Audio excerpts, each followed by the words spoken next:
Beautiful, beautiful. Então, meu povo, minha pova,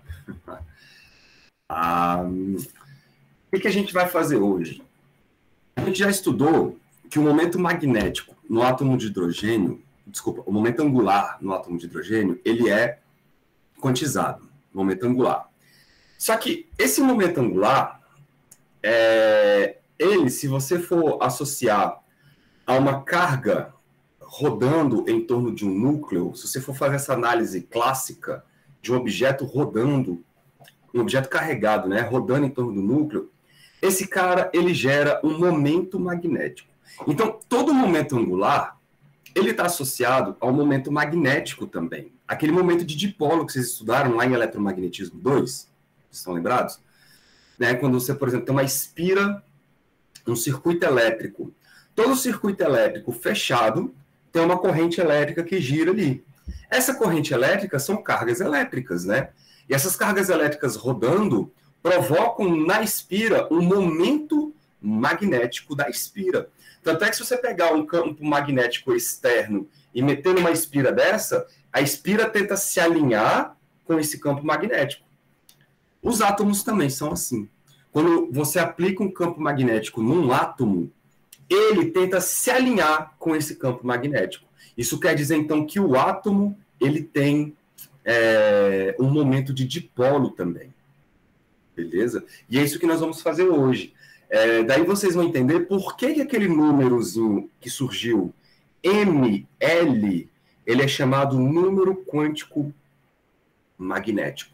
Por quê? Porque ele está associado com uma interação de um campo magnético externo quando você aplica no átomo. E aí você começa a ver que tem uma quebra de degenerescência no átomo. Olha que doideira.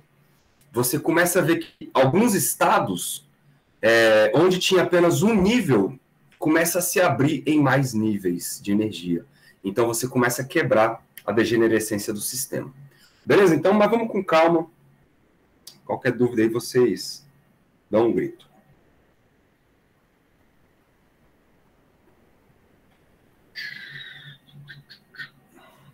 Então, beleza. Então, a brincadeira hoje é o momento magnético. Ou também conhecido como momento de dipolo.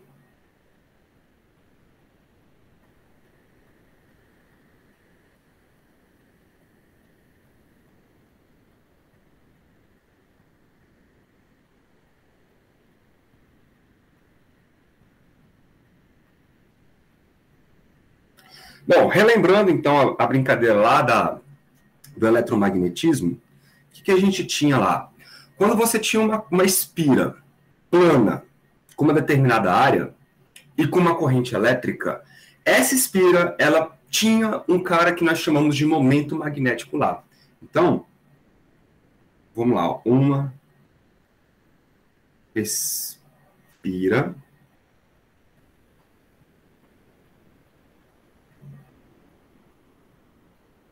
plana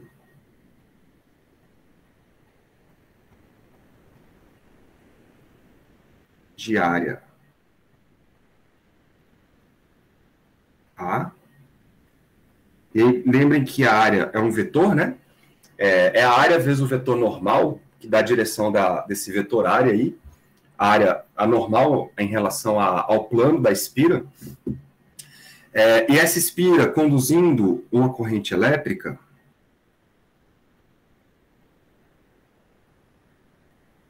conduzindo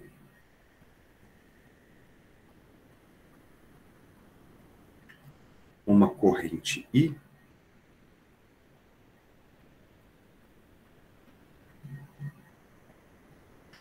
possui, isso aqui vocês já viram, possui um momento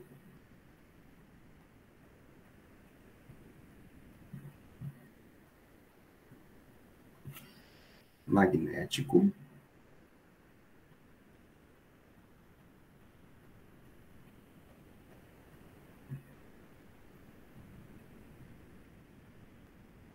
por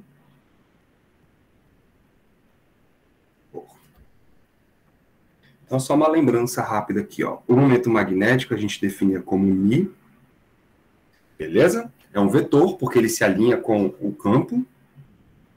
Isso era definido como produto da corrente que circula ali na sua espira, vezes a área da espira.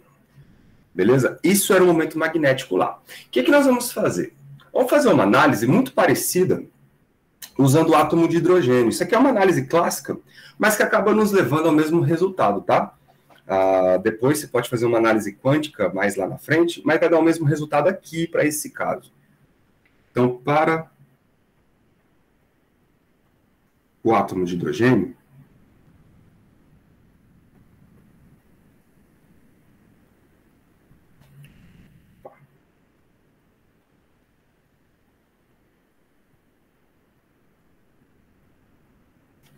hidrogênio com H maiúsculo, né? Hidrogênio.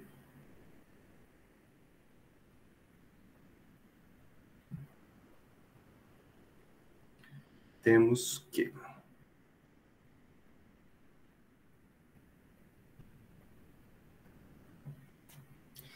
Bom, lembrando que o átomo de hidrogênio é um cara que é um próton no centro com um elétron girando em torno dele, né? Esta é a análise clássica. Vocês lembrem que, de acordo com a análise puramente quântica, você não tem uma coisa girando ali. Você tem uma distribuição, uma nuvem, né, de probabilidades em volta ali do seu centro. Mas aqui vamos pensar nessa forma. Então, olha aí o que está acontecendo.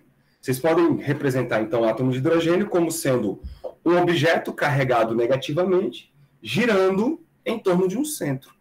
Legal? E isso dá para a gente um cara chamado momento angular.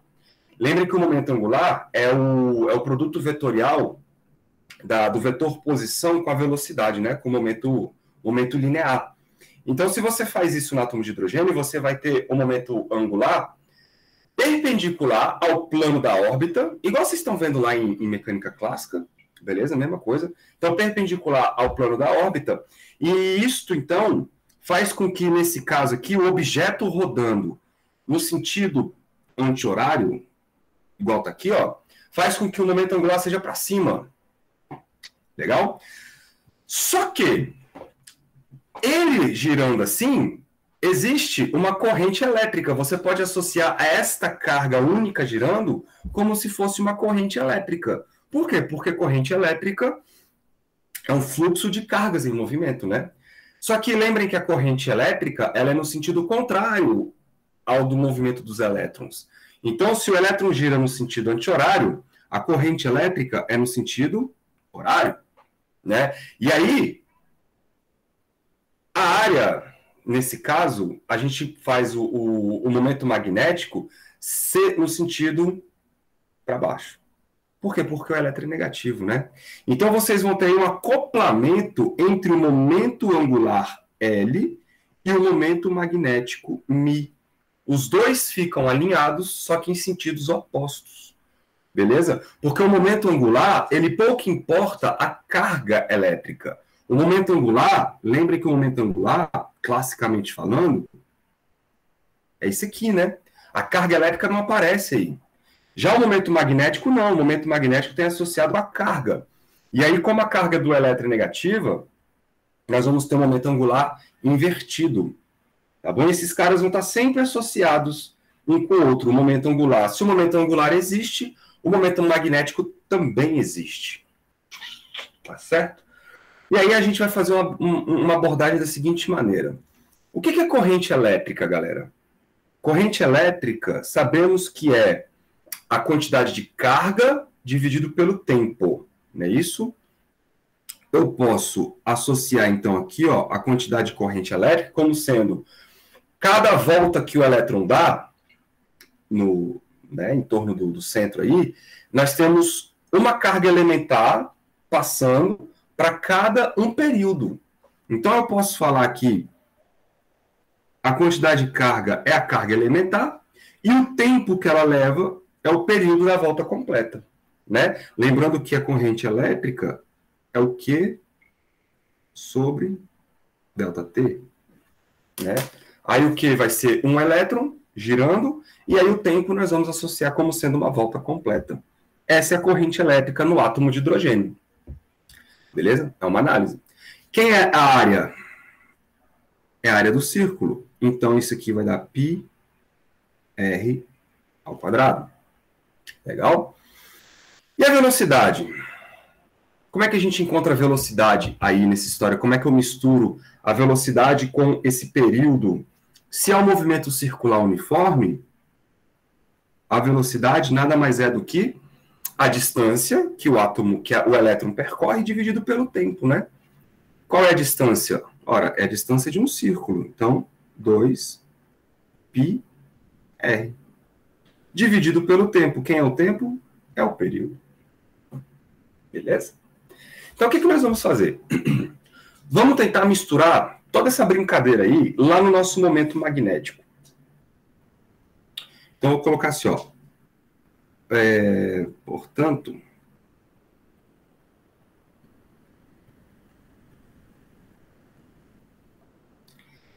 o μ vai ser dado por I. Quem é o I? Carga elementar sobre o período, vezes a área. Quem é a área? πr ao quadrado. Beleza. No lugar do período, a gente vai inverter aqui, ó, esta equação, beleza? No lugar do período, eu vou colocar 2π sobre V. Então, deixa eu ir lá para cima.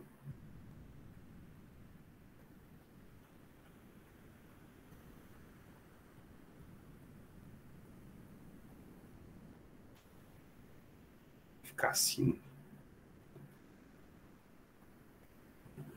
μ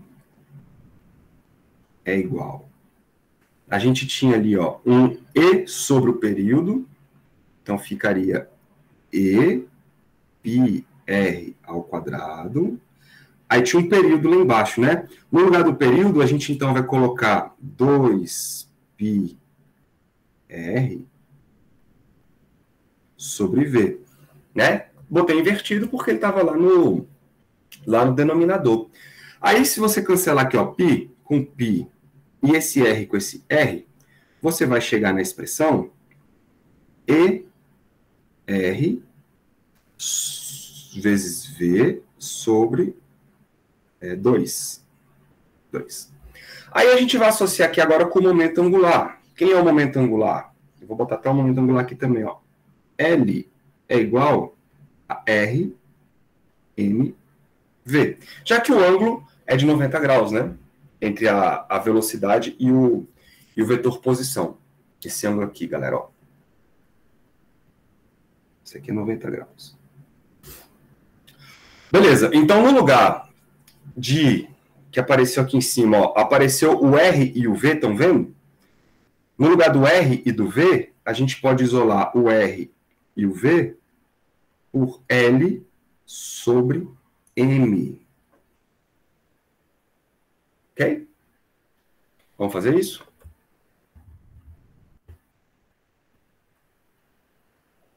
Nós vamos ficar com μ é igual. Aí vai ficar E vezes L sobre 2M. E esse vai ser o nosso momento magnético. Tá? Agora, como é que a gente insere o caráter vetorial aí nessa história? Eu sei que o momento magnético é um vetor, e o momento angular é um vetor. Os outros são todos escalares. A carga elementar é um escalar, a massa também é um escalar. E eu sei ainda que o sentido dos dois vetores são opostos. Logo, o caráter vetorial ele pode ser colocado assim, ó. O μ vetor ele vai ser igual a menos E sobre 2M, que são escalares, vezes o momento magnético vetor. Pronto. Com isso a gente tem, então, o momento magnético. A equação de cima te dá o módulo, né? A equação de baixo te dá o vetor, momento magnético. A gente sabe que eles são invertidos. Beleza, tudo bonito. Essa é uma análise clássica. A gente está olhando né, um sistema puramente clássico e aplicando as equações que nós conhecemos.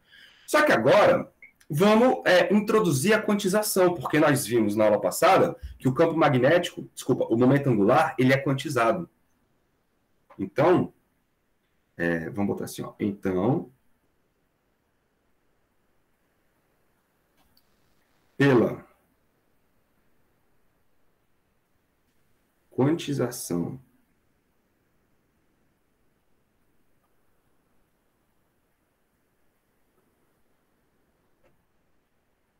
do momento angular,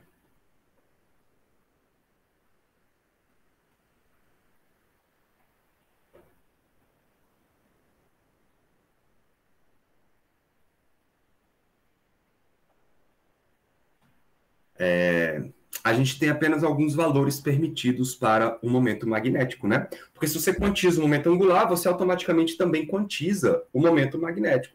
Então, pela quantização do momento angular, vou completar a frase. Os valores permitidos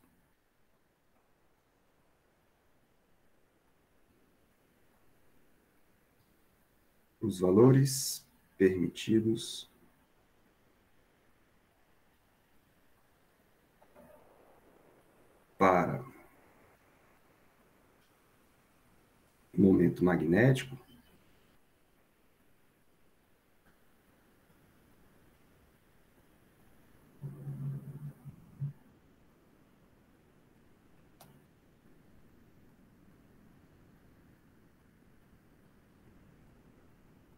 são. Ó, lá na aula passada, vocês viram, vou colocar aqui de verdinho, que o momento angular, ele era quantizado e ele era dado por um H cortado, vezes a raiz do L, que determina o orbital, né, o estado orbital, LL mais 1. Então, se você substituir esse L nesse L aqui, do módulo, então a gente quantiza o momento magnético. Vamos colocar lá? Vai ficar μ é igual a E sobre 2M. Sem o menos, tá, galera? Porque eu estou botando o módulo. Então, H cortado, que multiplica a raiz de L mais 1. LL mais 1. Pronto. E aí a gente pode fazer outras coisas aí. A gente pode, por exemplo, olhar para a componente Z do momento magnético agora, por quê? Porque se eu tenho a quantização do momento angular total, eu também tenho a quantização do momento magnético na componente Z, que é o LZ, que a gente viu também na aula passada. Então, vamos ver como é que fica a componente Z? Então, logo, a componente Z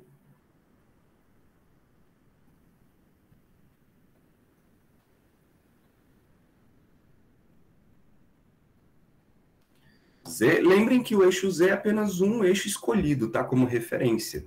Poderia ser X, poderia ser Y, mas a gente usa o Z como referência, só para todo mundo falar a mesma língua. Então, a componente Z do momento magnético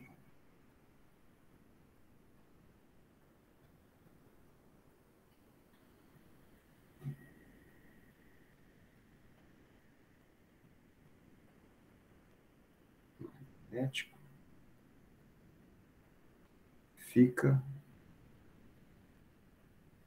dada por... Lembrando, como é que a gente calcula... como é que seria a componente Z do momento magnético, né? Vou botar até de azulzinho aqui, ó. Vou chamar de μZ. Legal? Esse μZ, então, ele vai ser menos E sobre 2M vezes o LZ. Né? Eu estou olhando para essa equação aqui. Isso aqui é tudo vetor também, né? Mas eu estou olhando para essa equação aqui, ó. Se o momento magnético é esse vezes o momento angular, então, se eu pegar o momento magnético na direção Z, eu vou ter esse número vezes o momento angular na direção Z. Se eu quisesse na direção X, mesma coisa. Pode crer? Só que a gente sabe que o momento magnético na direção, o momento angular na direção Z, ele é quantizado. Né? E ele é quantizado por um número dado por ml H cortado. Substituindo aí, a gente escreve assim, ó. LZ é igual a menos E sobre 2M. Aqui o menos está sempre envolvido porque eles são sempre invertidos, né? Um com o outro. E sobre 2M vezes ML H cortado. Pronto. E aí vocês sabem que o ML, ele tem quantos valores possíveis? Né? A gente sabe que o ML, relembrando aqui, ó,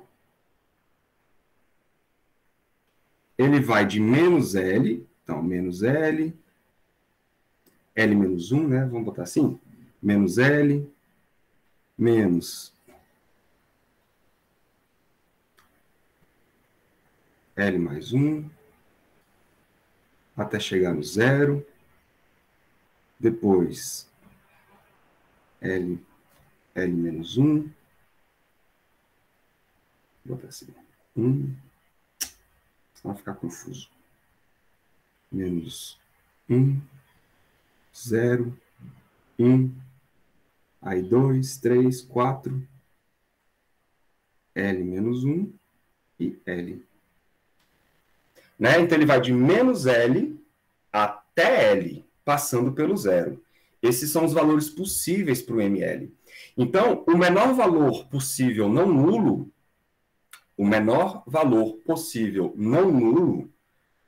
mais próximo do zero, digamos assim, vai ser quando o ML for 1. Então, se a gente definir, olha só, definindo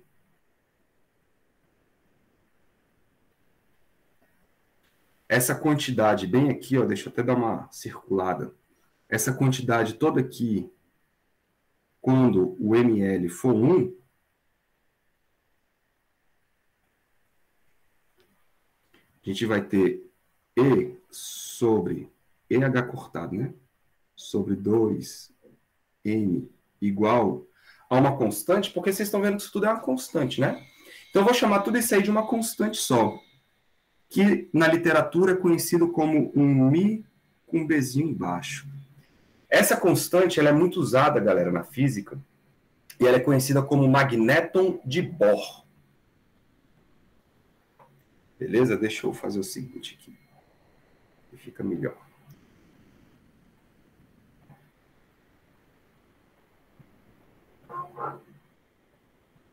Esse cara aqui de vermelhinho. E eu vou dar o nome dele aqui, ó. Esse cara aqui é o famoso magnéton de Bohr.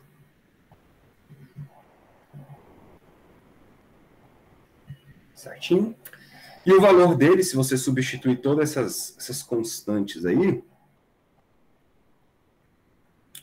o valor dele vai ser de quanto? 9,274 vezes 10 a menos 24 joules por Tesla. Então, esse cara te dá uma energia, te dá uma ideia de quanto de energia o sistema interage com o campo magnético. Beleza? Por isso que é chamado de magnéton de Bohr.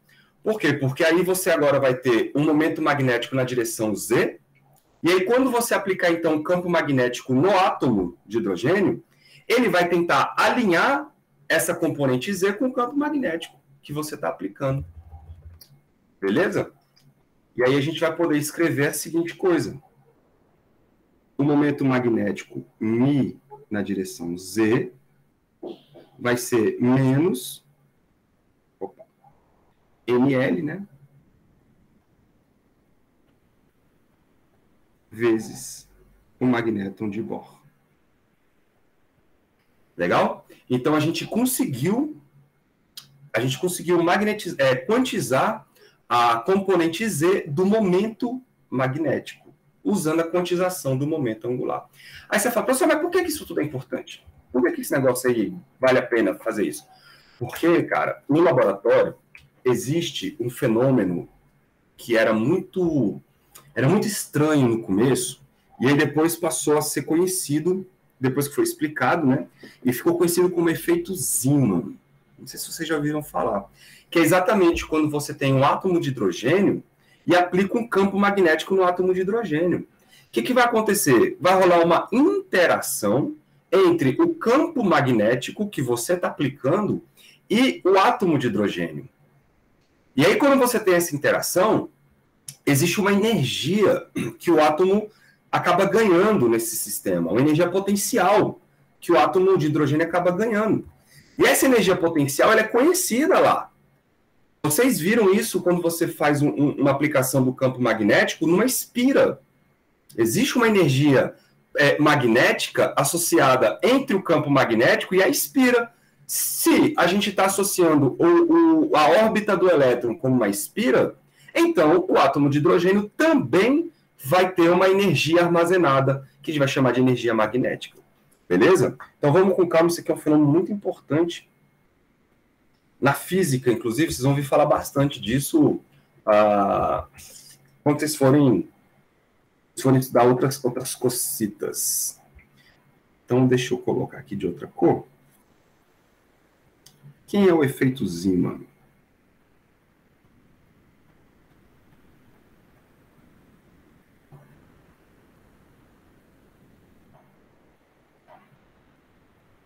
Zeeman.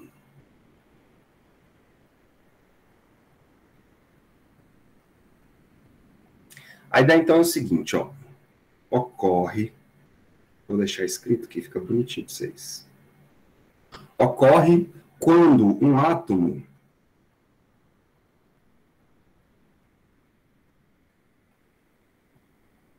e aí aqui não precisa ser o átomo de hidrogênio não, tá? Pode ser qualquer átomo, mas a gente faz o estudo para o hidrogênio porque é o que a gente pode fazer agora. Ocorre quando um átomo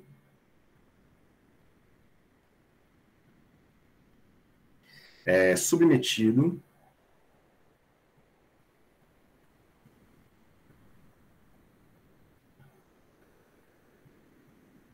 quando o átomo é submetido a um campo magnético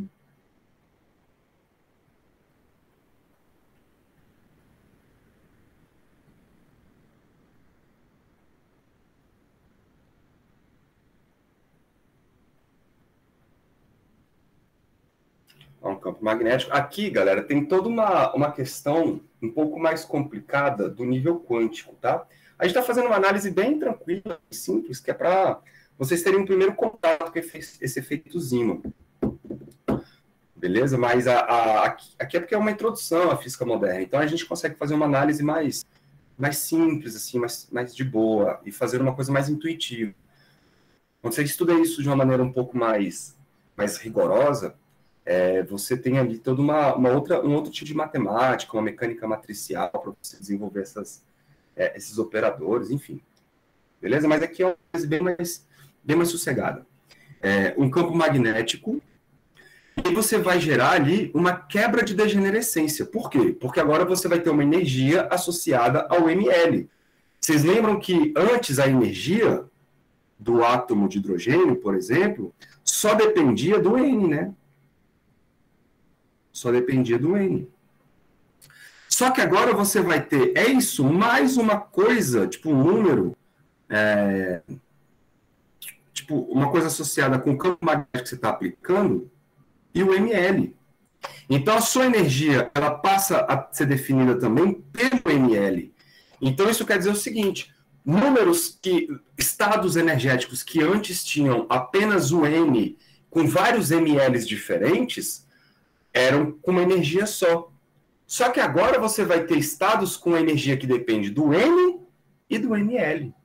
Então você vai gerar uma quebra de nível de energia, antes tinha apenas um nível, vai começar a surgir outros níveis.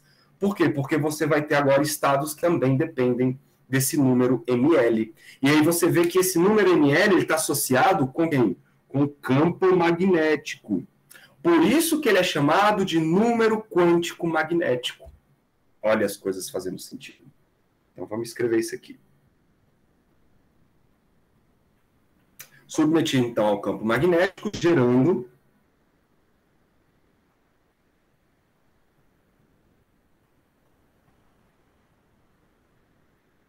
uma quebra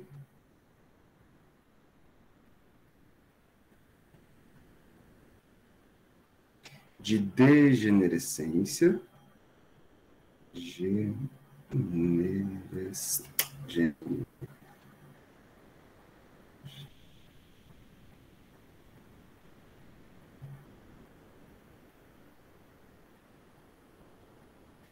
degenerescência dos níveis de energia, então lá para cima,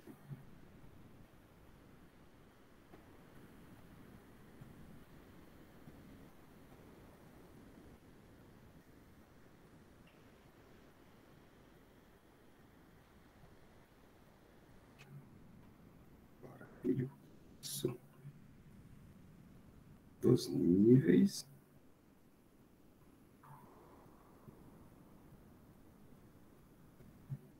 de energia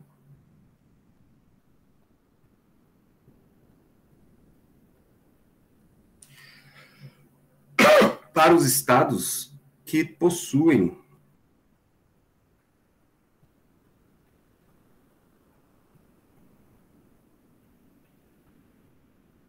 para estados com ml diferente de zero. Beleza? Por quê? Porque se o ml for zero, você não vai ter energia de interação. Beleza? Porque a energia de interação com o campo magnético depende desse ml aí. Vamos ver por quê? Ó. Então, a energia potencial,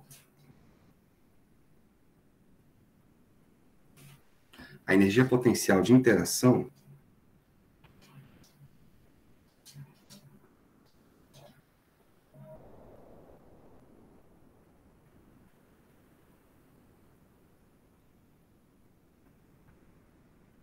da interação entre o momento magnético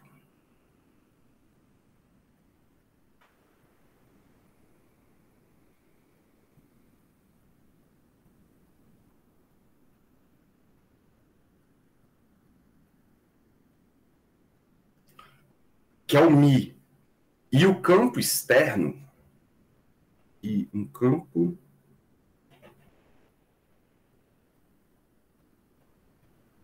magnético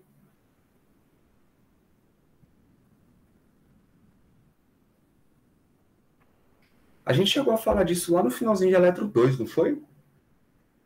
Eu estou lembrando mais ou menos que a gente chegou a falar um pouquinho dessas coisinhas aqui lá em Eletro 2. Mas enfim, um campo magnético é dado por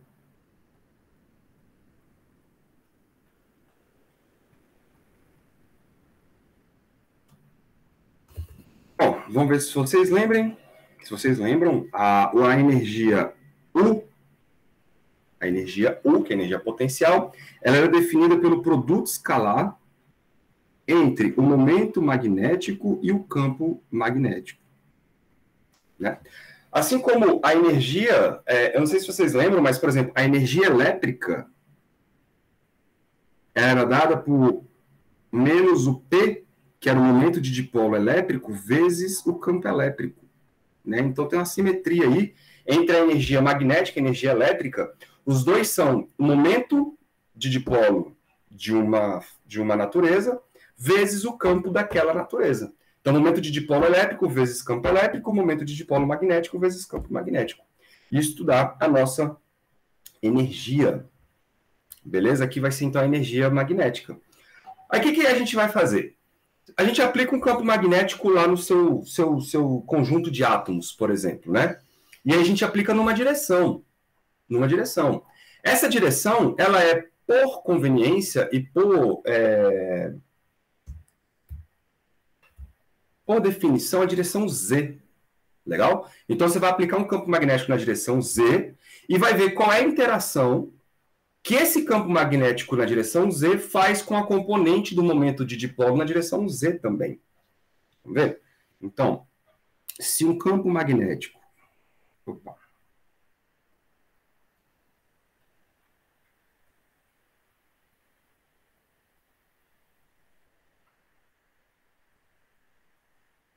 Se um campo magnético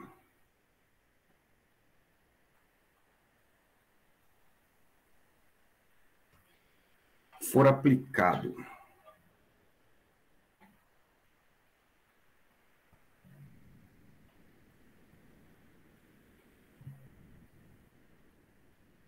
na direção Z,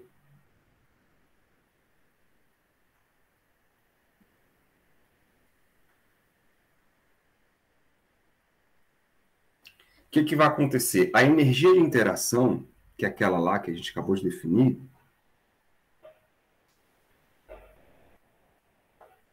a energia de interação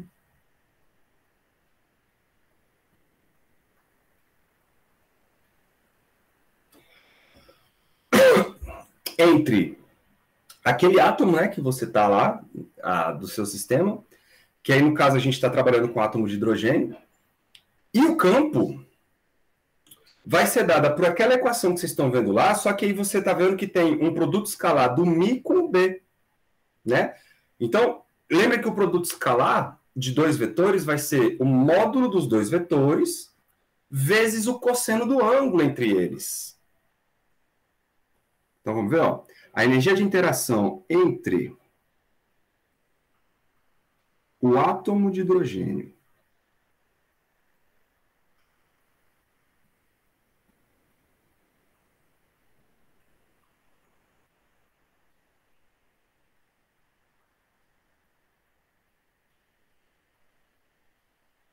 e o campo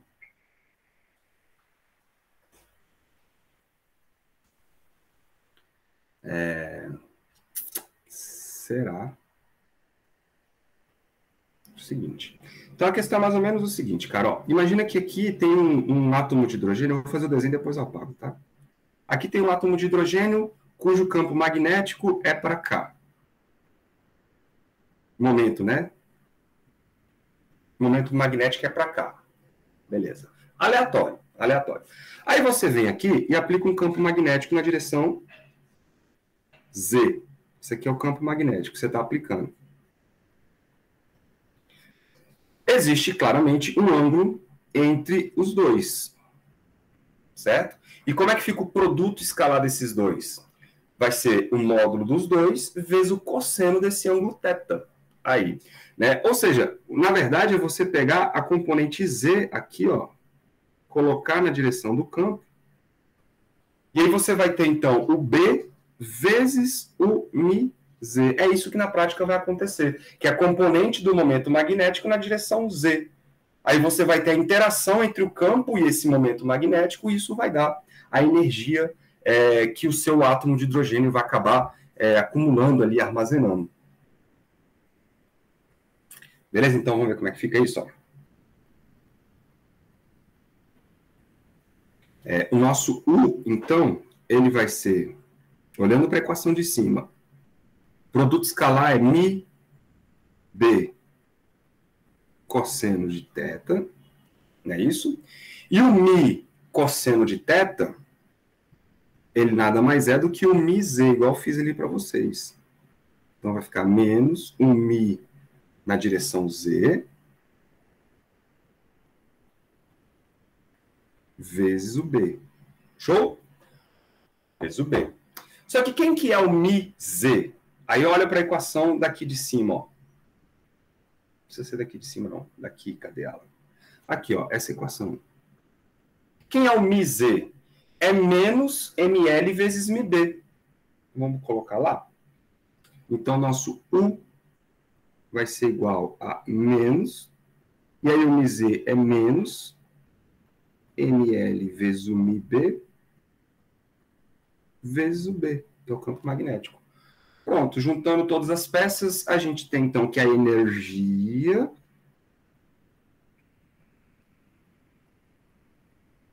vai ser dada por ml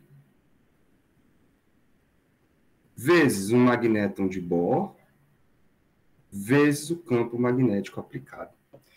Por isso que a energia agora vai quebrar da degenerescência. Por quê? Porque a energia, estão vendo, ó, ela depende do ml. Então, se você tiver agora estados com o mesmo N e vários mLs diferentes, e vocês viram na aula passada que isso é possível, né? Você ter um N só com vários números mLs. Só que agora, ao invés de todos esses números mLs terem a mesma energia, eles vão ter energias diferentes, porque agora tem uma energia nova aparecendo no sistema. Então você vai quebrar a degenerescência. Vai quebrar a degenerescência em quantos estados? Isso aqui é legal. Vamos supor que o L vale 2. Vamos supor que o L vale 2. Isso quer dizer que esse mL, ele vai de menos 2 até 2. Quantos estados apareceram aí? 1, 2, 3, 4, 5. Concordam comigo que tem... Aqui tem um menos, né? Tem 2 do lado de cá, 2 do lado de lá e 1 no meio. Se fosse 3, o número L, então você ia ter aqui, ó, menos 3 aqui e um 3 aqui. O que aconteceu? Você aumentou mais 2, um para cada lado. Então você vai ter o número L, que agora é 3, vezes 2, mais o estado do meio. Então você pode sempre generalizar a quantidade total de mL sempre vai ser 2 vezes o L, ou seja, uma parte positiva mais uma parte negativa de quantidade que você abriu, mais o número do meio, que é o 0. Então 2L mais 1 estados. Faz sentido isso? Por exemplo, se o L for 0, se o L for 0, você só tem um estado, que é o próprio 0, só ele. Se o L for 1, você vai ter de menos 1 até 1. Então você tem quantos estados? 3. Por quê? Porque é 2 vezes 1 mais 1. Você está entendendo? Se eu tiver o L igual a 2, você vai ter quantos estados para o mL, né, diferentes? Você vai ter 2 vezes 2 mais 1, que dá quanto? 5. Que é o que aparece aqui, ó. 1, 2, 3, 4, 5. Tudo bem? Então é isso que eu vou escrever aqui para vocês agora, ó. Vamos voltar a página.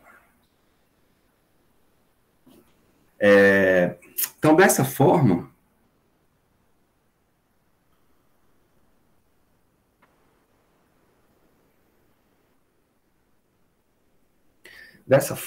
a energia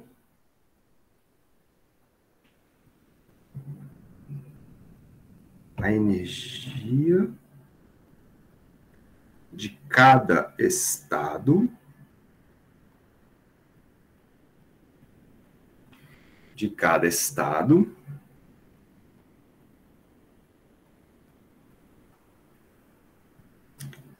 é desmembrada ou separada. Em inglês, quando vocês forem ler isso aparece a palavra split, beleza? Que é a separação. É quando você tem um estado, aí desse um estado, tu tem uma abertura desses estados aí. Então, é desmembrada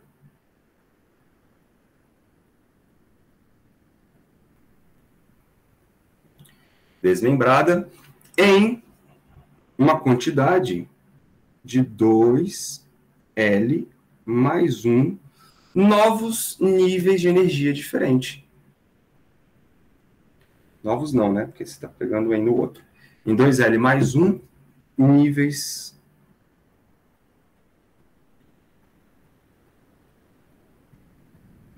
diferentes.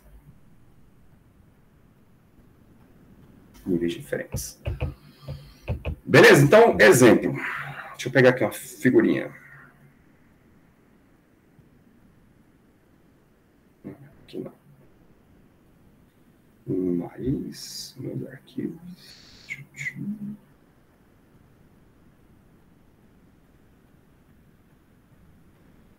Acho que tá lá no fim. Aqui, ó.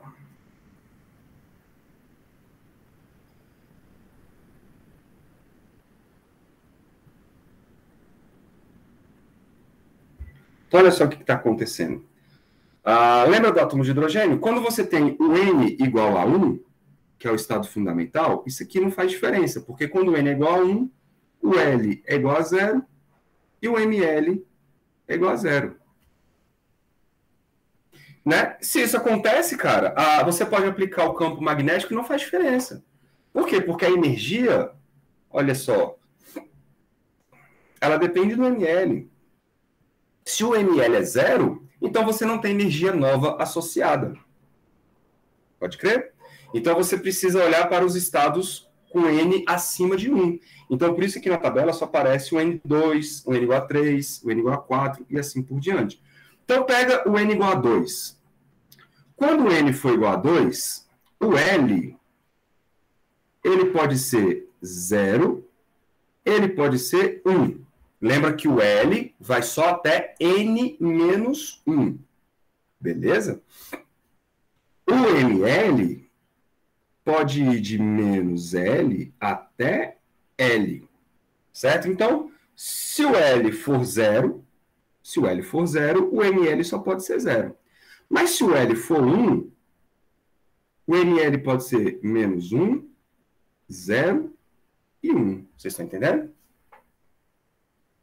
Então, são as duas situações possíveis. Uma quando o L é igual a 0 e outra quando o L é igual a 1. É o que está acontecendo aqui, ó. Se o ML for 0, nada acontece. Você continua tendo o mesmo nível de energia, que é esse, que vale quanto? Menos 3,40 eletronvolts no átomo de hidrogênio. Agora, o bicho acontece agora quando você tem um L igual a 1, ó. Quando o L é igual a 1, o que você tem? Você tem 3 valores possíveis para o ml, né? Porque é 2L mais 1. Então, nesse caso, você vai ter aí uma abertura, uma separação, que o nível antes era 1 só, você vai ter uma separação em 3, ó. Pá, pá, pá. Uma para o ml igual a 1, outra para o 0, que já existia, e outra para o menos 1. Então, você tem 3 franjas para o nível de energia. Isto é quebra de degenerescência. O que antes os 3 estados tinham uma energia só, agora você vai ter 3 estados com energia diferente. Legal, né? A mesma coisa acontece se você aumenta o N. Vai para o N igual a 3. Se o N igual a 3, o ML pode ser 0. O ML pode ser esses 3 valores aqui, porque lembrem que, vamos agora apagar isso aqui, estudar o N igual a 3.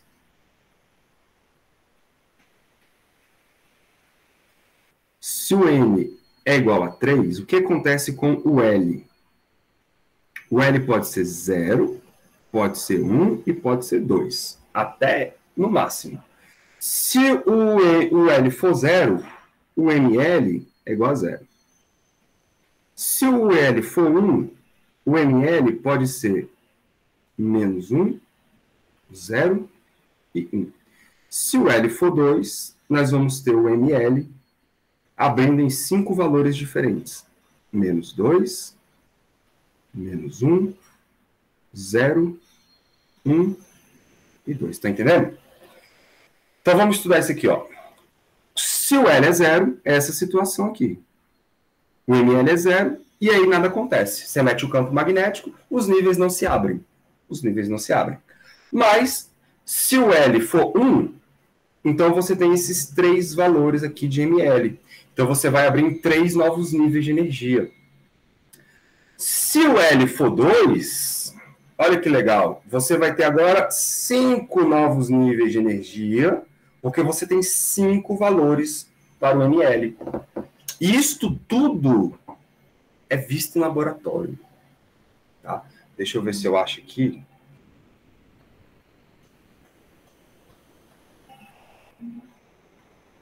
As imagens por efeito Zeeman.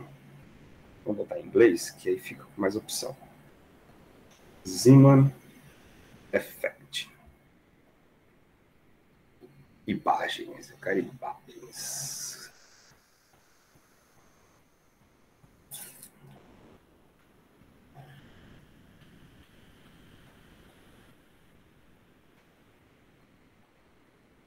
Bom, aqui dá para ver apenas a tabelinha, né? Não dá para ver resultado experimental, não. Mas, olha só. Quando você tem aí um dubleto de sódio, Quando não tem campo magnético, você tem apenas uma linha, né, que é a transição ali energética entre os estados. Você vê isso por conta de absorção das linhas espectrais ou emissão das linhas espectrais, né? Quando, igual vocês viram lá quando a gente estudou aquela coisa do átomo de Bohr, né? E vocês viram as linhas espectrais dos átomos. Quando você aplica o campo, uma linha se divide em outras linhas, exatamente por conta desse efeito Zeeman, porque agora o campo magnético ele vai abrir o sistema, né? Vocês estão vendo que aqui não é igual ao átomo de hidrogênio, vocês estão vendo que aqui uma linha se transformou em 4 linhas, e aqui uma outra linha se transformou em 6 linhas. Não é igual ao átomo de hidrogênio, porque aqui a gente está falando do sódio, né? Embaixo é o zinco, mais complicado ainda. É o zinco. Então, a coisa não é tão simples para esses caras. O átomo de hidrogênio é aquilo que eu estava falando. Você vai dividir a linha em 2L mais 1 níveis, ou 2L mais uma linha diferente. Então, o efeito Zeeman não acontece só com átomo de hidrogênio, pode acontecer com outros átomos de hidrogênio também, ou com outros átomos sem ser o de hidrogênio. Eu queria ver se tinha alguma foto de laboratório, mas acho que não vai ter, não. Aqui, ó, isso aqui é legal. Estão vendo as linhas separadas aqui, ó? O que aconteceu? Você tinha aqui no meio apenas uma linha, e aí olha como você aplica o átomo, olha como apareceram várias outras linhas aqui no meio. Tá bom? Isto com uma linha espectral do Sol, tá? Vocês estão vendo aí que isso aí é o efeito Zeeman, quando você mede o campo magnético solar. Então isso aí provavelmente é uma mancha solar que está fazendo com que as linhas espectrais dos átomos ali da superfície solar aparece, então, uma abertura dos níveis de energia. Deixa eu ver se tem mais alguma coisa legal.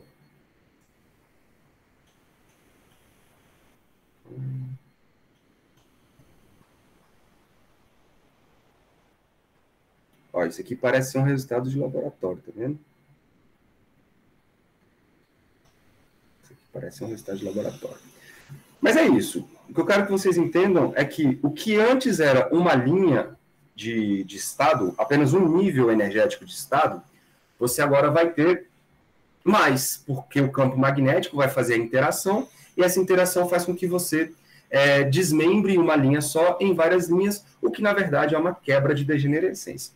Agora, tem um problema aí nas transições, cara, porque quando você abre esse tipo de situação aqui, você não consegue, por exemplo, ter uma transição, por exemplo, de daqui para cá. Porque lembrem que quando você tinha lá os níveis de energia no átomo de hidrogênio, era possível cair daqui para cá ou daqui para cá, né? Ou, né, se tivesse mais linhas, ainda era possível cair assim, ou cair assim, ou cair assim? Pois é. Agora, você tem algumas regras. Porque, por exemplo, eu não consigo fazer a transição dentro dessas linhas pequenininhas aqui, ó. Por quê? Porque eu tenho que fazer conservação de algumas simetrias e algumas grandezas físicas.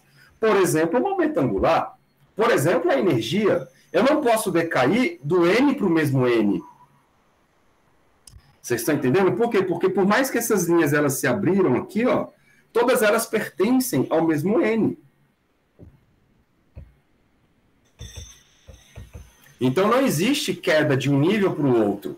Existe sim uma possível queda daqui para cá, ou daqui para cá, sacou? Só que mesmo assim existem algumas outras regras. Então vamos ver que regras são essas. Eu vou só passar rapidamente por isso, porque a situação ela é mais complicada do que vocês possam imaginar, mas a gente pode ter uma ideia simples para isso.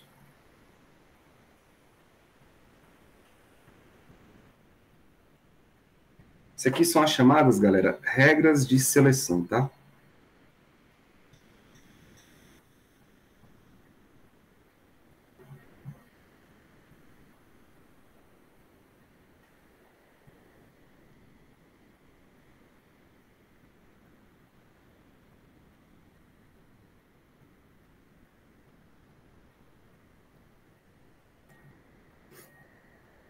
Então, o que acontece? As transições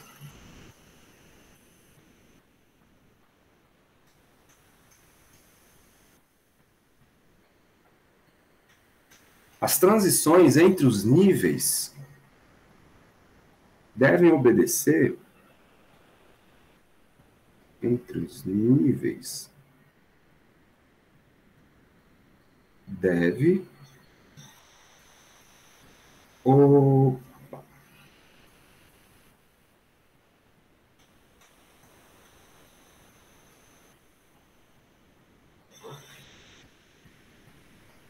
deve obedecer certas condições. Vamos resumir assim, que aí vocês pelo menos têm uma ideia do que está acontecendo. Certas condições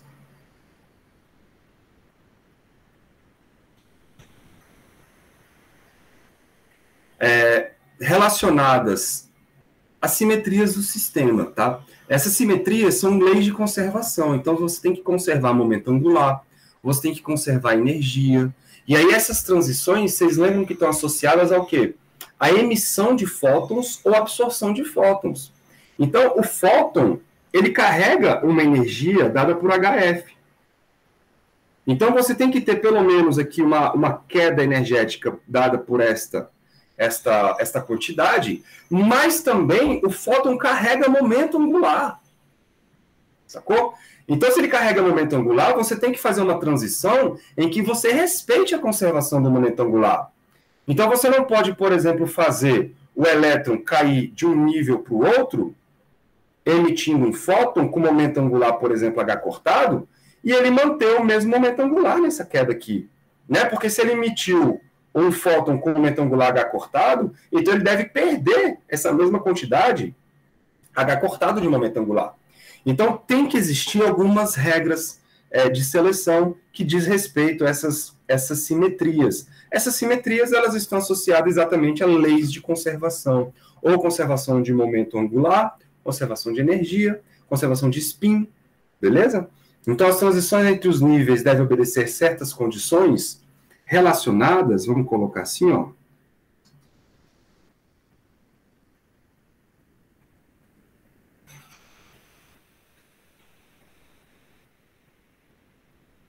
As simetrias. Simetrias traduzam leis de conservação. Vocês viram isso lá em mecânica clássica, né? Simetrias do sistema.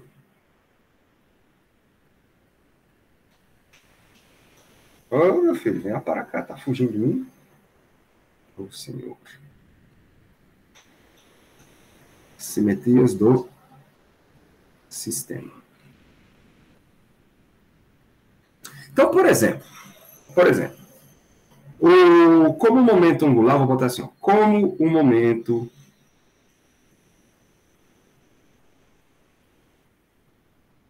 angular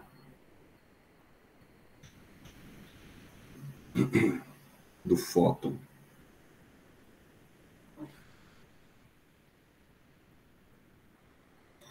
é H cortado, né? O que vai acontecer? Nessa transição, eu tenho que obedecer essa lei de conservação. E o momento angular, galera, está associado ao L. Está associado ao L. Então, essa transição só pode acontecer se eu manter a conservação do H cortado. Isso quer dizer que o delta L, ou seja, a variação do L de um estado para o outro, tem que ser igual a 1. Tem que ser igual a 1. E, como o ML, né, ele está associado a esse L, a gente vai ter a lei de conservação aqui do delta ML sendo 0 ou mais ou menos 1. Beleza? Essas são as regras de seleção. Eu vou botar aqui uma figurinha, só para vocês derem uma bisoiada nas possíveis transições que podem acontecer no átomo de hidrogênio submetido a um campo magnético.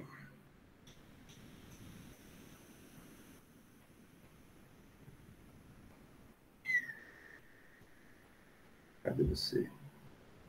aqui, ó. Olha que legal.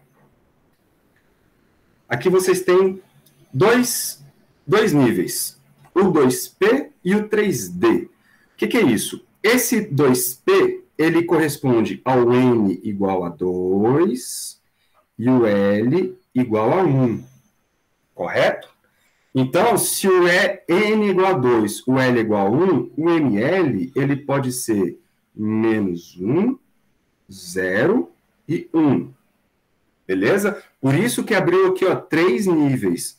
O ML está aqui do lado de cá, ó. O ML igual a 1, 0 e menos 1. Né? E aí existem diferenças de energias aqui entre esses níveis. Beleza. Quando você vai para o 3D, aí o que você tem aqui? Você tem o N igual a 3. Beleza? Você tem o L associado a esse estado é igual a 2. Por quê? Porque você está no 3D. O D é o L igual a 2. E o ML, aqui ele pode ter 5 valores. É o menos 2, é o menos 1, é o 0, é o menos 1, é o mais 1 e o 2. Todos eles estão representados aqui, ó. Certo? Então, aí você tem algumas linhas que mostram as transições permitidas e linhas que mostram transições proibidas. As linhas cheias mostram as transições permitidas. Então, olha só, desse estado aqui, ó, se o seu elétron estiver nesse estado, ou seja, é o 3D, mas com ML igual a 2, ele só pode decair para cá. Por quê? Porque ele tem que obedecer a regra onde o ΔL vale 1, né? Então você caiu do L igual a 2 para o L igual a 1, ok, bateu. E a variação dos M's pode ser 0, mais ou menos 1. Então, se você está saindo de um M igual a 2 para o M igual a 1, é permitido. Por quê? Porque a variação foi de 2 menos 1. Então tá de boa. Percebam que as outras não é permitida. Por quê? Porque se você sai do M igual a 2 para o M igual a 0, a variação é 2. Isso não conserva o momento angular. Mesma forma, se você sair do M igual a 2 para o M igual a menos 1, você variou 3 esse M. Não é permitido. Então, não tem transição desse estado para os outros estados. Né, aqueles lá de baixo. Só tem transição do estado M igual a 2 para o M igual a 1, do estado 3D para o estado 2P. Legal? Aí, se você olha para os outros estados, você vê o que pode ser permitido e o que pode ser proibido. Né? Sempre obedecendo essas duas regrinhas aqui, ó. Essa e essa. Tá? E essas restrições são físicas, tá, galera? Então, vocês estão vendo que apesar desses números L's, ML's, eles serem números quânticos, que aparentemente, né, não tem unidade, não tem uma interpretação puramente física, que você mede esse L, eles estão intrinsecamente associados aos estados quânticos do sistema. Por isso que eles são chamados de números quânticos. Legal? Esses números quânticos, eles caracterizam o seu sistema. Olha que coisa doida, cara. E aí, como eles caracterizam, eles nos mostram quais estados podem ser transitados de um para o outro. Beautiful, não é beautiful isso? Parece código de barra. Exatamente, José. É complicadinho porque a sensação que vocês devem ter agora é o seguinte, cara, que bando de condição de números é essa, né? E aí, infelizmente, agora parece que você tem que decorar as condições do L, né? O L tem que ir até N-1, do ML, o ML vai de um até o outro, de uma ponta a outra. No começo, isso dá um pouco de confusão mesmo. Dá um pouco de confusão, porque é muito abstrato e vocês estão se acostumando com isso agora, né? Exatamente. Vocês estão se acostumando com isso agora, mas com o tempo. Não fiquem angustiadas, assim, à medida que vocês forem fazendo exercícios ou lendo sobre, essas coisas elas vão se incorporando, né, dentro de você. E à medida que você vai evoluindo no curso, né, você vai fazer lá física quântica, ou então quando você for, se você quiser fazer mecânica quântica, então essas coisas elas vão estar mais guardadas dentro de você de uma maneira mais confortável. Agora parece muito áspero, né? Parece muito espinhento, assim, porque é muita condição e tal. Mas isso é com o tempo, não se preocupem. Não se preocupem. Belezinha? E lembrem, a disciplina é Introdução à Física Moderna. Então, isso aqui é uma pontinha do iceberg. Vocês estão tendo o primeiro contato com essas coisas quânticas. Então, é tudo um pouco meio que superficial mesmo. Existe uma contaiada aí por trás de várias dessas condições, tá? Principalmente essas do L, né, até N-1, do ML. Existe aí um porquê disso, mas o porquê disso ele é bem profundo. Não é a ideia do curso agora isso. Né? Isso vocês vão ver lá na frente. Tudo bem? Alguma dúvida com relação a alguma coisinha aqui hoje?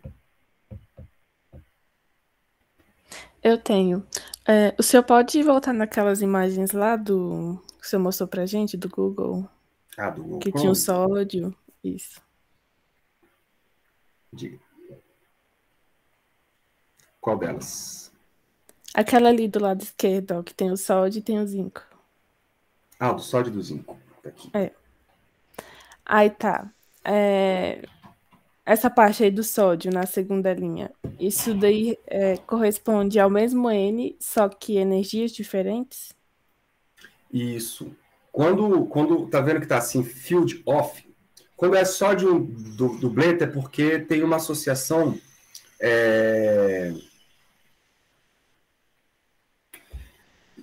não é de dois sódios, é de dois estados possíveis para o sódio.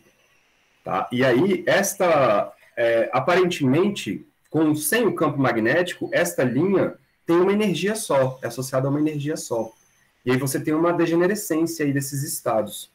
Aí quando você aplica o campo, para um estado do sódio abre 4 linhas diferentes, em outro tipo de estado do sódio abre 6 linhas.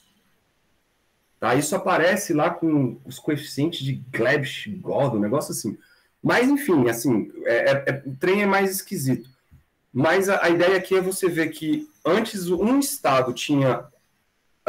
você tinha uma energia com vários estados embutidos, e quando você aplica o campo magnético, esses estados se abrem. Por quê? Porque você vai ter energias diferentes associadas a cada estado. Beleza? Mesmo que tenha o mesmo N, igual você está falando. É o mesmo N. Só que desse mesmo N abrem outros estados por conta dessa interação do campo magnético. Aqui tem uma outra figurinha que eu tinha visto aqui que dá para ver isso. Ó. Olha só. Sem campo magnético, você tem o L igual a 1, o L igual a 2. Beleza. Aí são os níveis de energia. Aplicou o campo magnético, esses níveis se abrem em mais níveis. Beleza? Então são estados de mesmo nível, N, porém com agora números quânticos ml diferentes que vão estar associados à energia do sistema também. Tudo bem, Aissa? Tudo. E de que forma que eu posso aplicar esse campo magnético? De onde vem? Você pode colocar ou aqueles ímãs, né, grandes dentro de um gás, por exemplo, hidrogênio. Você tem um gás hidrogênio e uma amostra de gás, e entre o gás você coloca um polo norte e polo sul de ímãs bem fortes. Ou você pode colocar eletroímãs também em torno desse gás. Aí o que é legal aqui é você fazer esses campos ser alinhados numa direção específica. Porque aí você vai ter um acoplamento do campo magnético nessa direção com os átomos que estão ali espalhados naquela região. Aí esse acoplamento do momento magnético com o campo magnético é que vai gerar essa separação de níveis aí. É daí que vocês já devem ter ouvido falar na ressonância magnética. Porque o que é a ressonância magnética? É você aplicar um campo magnético alternado dentro do seu corpo, por exemplo, aí os átomos do seu corpo, eles respondem a esse campo magnético. Por quê? Porque existe um momento magnético dos seus átomos, né? E aí, quando você faz o campo magnético oscilar de um ponto a outro, todos os átomos do seu corpo que têm um momento magnético, eles acabam interagindo com essa oscilação. Aí, quando entra em ressonância, você tem a imagem sendo formada lá na sua tela ali do exame. Então, a ressonância magnética, ela é isso. E o trem pode ser pior ainda, porque existe a ressonância nuclear magnética. Por quê? Além da órbita dos átomos, através dos elétrons, terem momento magnético, o núcleo atômico também tem. Lá no âmago da matéria também tem. E se você conseguir fazer o núcleo do átomo oscilar magneticamente falando, os momentos magnéticos, você também pode captar essa oscilação e isso gera imagem ainda mais ou mais nítida ou de lugares que não dava para ser visto como o outro exame, só de ressonância magnética. Doido, né? Que legal. Eu tava pensando, né, que talvez não tivesse aplicação nenhuma nisso, mas a gente consegue encontrar aplicação na física para tudo, no dia a dia. Cara, para tudo, velho. Difícil você ter algo na física que não tem aplicação. Deixa eu ver se tem alguma simulação de ressonância magnética aqui.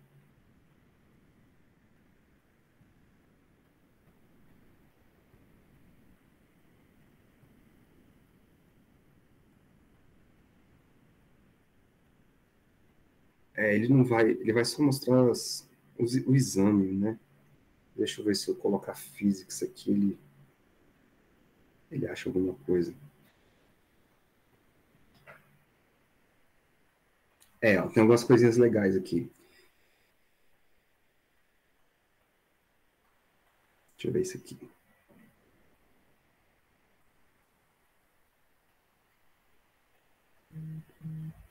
Aqui ele já vai mostrar mais ou menos como o sinal funciona. Então, o que você tem na verdade? Quando você tem aí um campo magnético aplicado nas suas moléculas, você tem uma interação.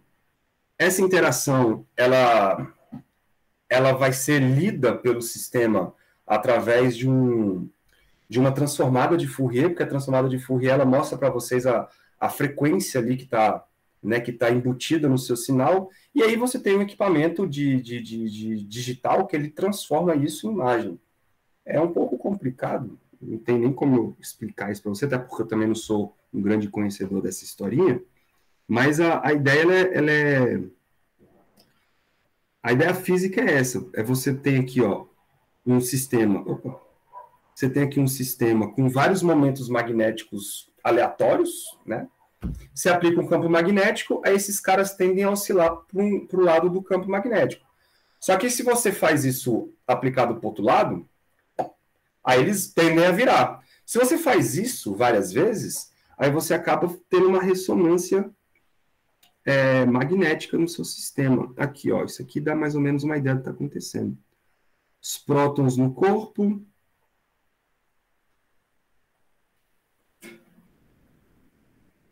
Aqui um campo magnético estático.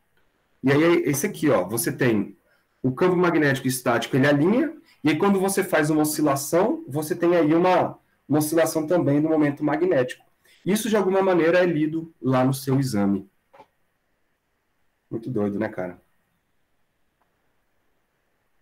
Você tem, inclusive, quando vocês forem ver mecânica quântica, o seu campo magnético é muito parecido, Josane. O seu campo magnético, quando ele é aplicado lá no seu átomo, você não consegue forçar o campo magnético, você não consegue forçar o átomo a alinhar perfeitamente com o campo magnético. Existe ali uma precessão, igual um peão, existe uma precessão desse campo magnético. A gente vai estudar isso quando a gente for ver lá na mecânica quântica, como é que é o acoplamento do campo com o momento magnético. Não dá para a gente falar muito disso aqui porque a matemática não permite. Mas lá na frente vai permitir. Lá na frente vai permitir. Aí tem só os princípios básicos, né? Tudo bem? Deu para satisfazer um pouco a curiosidade aí, Aissa? Deu sim, deu sim. Eu já fiz ressonância e agora eu sei como é que funciona. É uma zoada do inferno, né, bicho? É, velho, acho. Tem gente que tem maior de medo de ficar lá dentro. Então, deixa eu parar a gravação aqui.